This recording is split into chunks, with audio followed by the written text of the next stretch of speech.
followernya, dia bisa mempengaruhi orang, itu tidak ada di semua itu sekolahnya sarjana teknik ya kalau nggak salah tadi ya. Tapi dia punya kemampuan soft skill itu tidak bisa dipelajari selama di pendidikan formal. Misalnya kemampuan berkomunikasi, menyelesaikan masalah, cara berpikir, negosiasi, kepemimpinan itu bisanya diperoleh dengan pengalaman dan juga pengalaman dan proses.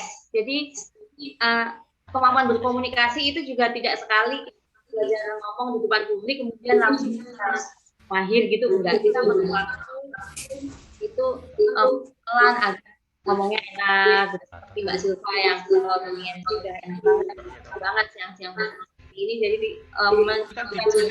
ya. Nah, ini dilantik dari World Economic Forum tahun 2020 ya. Apa saja sih yang harus dimiliki? Skill-skill apa aja yang harus dimiliki untuk menyongsong tahun 2025 gitu ya. Materinya apa wonge? Satunya itu analytic thinking dan innovation. Jadi berpikir analisis dan mampu berinovasi. Jadi seperti tadi contohnya misalnya Gojek tidak bisa coding, tapi dia berpikir analis dan membuat inovasi terhadap permasalahan yang terjadi di masyarakat. Jadi itu termasuk Mas Menteri ini dia kompleks problem solving juga. Jadi karena nih di era yang sekarang memudahkan orang gitu. Kemudian kreativitasnya bermain, kepemimpinannya bermain, pengaruh sosial itu sangat berfungsi juga. Kemudian penggunaan teknologi tidak kalah penting ya, karena kita ngomongnya dunia digital. Kemudian teknologi desain and programming, jadi desain dan memprogramming teknologi kita juga harus tahu how to use, walaupun kita nggak bisa membuat, misalnya kita nggak bisa buat aplikasi yang menunjang hard skill kita, tapi paling tidak kita menggunakan aplikasi-aplikasi yang ada itu secara tepat. Kemudian kita di era sekarang, di era yang cepat banget berubah itu harus kita bertoleransi terhadap stres. Jadi kita harus fleksibel juga terhadap stres.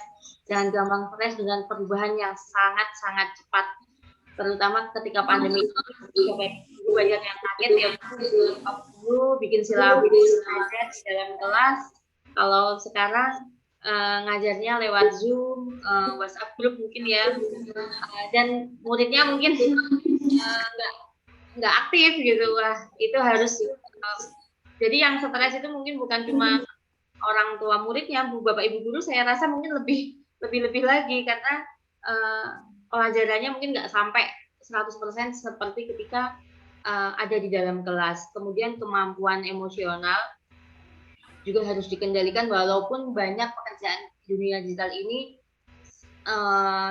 di belakang layar ya, jadi tidak ketemu langsung terhadap orang atau terhadap klien atau terhadap konsumen, tetapi kita tetap harus mampu mengendalikan kemampuan emosi kita.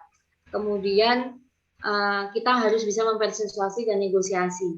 Jadi saat ini kebanyakan pekerjaan yang bakal tren itu pekerjaan mandiri ya, pekerjaan mandiri yang fungsinya itu bisa membantu kehidupan banyak orang seperti itu. Jadi apapun hard skill yang kita miliki saat ini, mungkin kita sedang kuliah, sedang belajar di jurusan-jurusan tertentu, soft skill yang disampaikan oleh World Economic Forum ini sangat relevan untuk dipelajari, karena hard skill ya, sama-sama nih, misalnya contohnya aja nih, sama-sama sekarang jasa tukang bangunan gitu ya, yang mungkin yang tukang tua itu udah pengalamannya puluhan tahun, itu sekarang nggak kepakai karena kalah dengan tukang-tukang muda istilahnya yang posting kemampuan mereka di sosial medianya juga gitu. Jadi konten yang seperti tadi disebut nggak perlu, bukan berarti semuanya harus jadi influencer, harus jadi selebgram misalnya, atau konten YouTube yang editnya susah, itu enggak. Ternyata saat ini kita bisa memarketingi diri kita sendiri, kemampuan kita sendiri itu seperti apa, hard skill kita biar bisa diterima publik lewat konten-konten internet ini gitu. Jadi karena apa ya, banyak kehidupan kita ini kan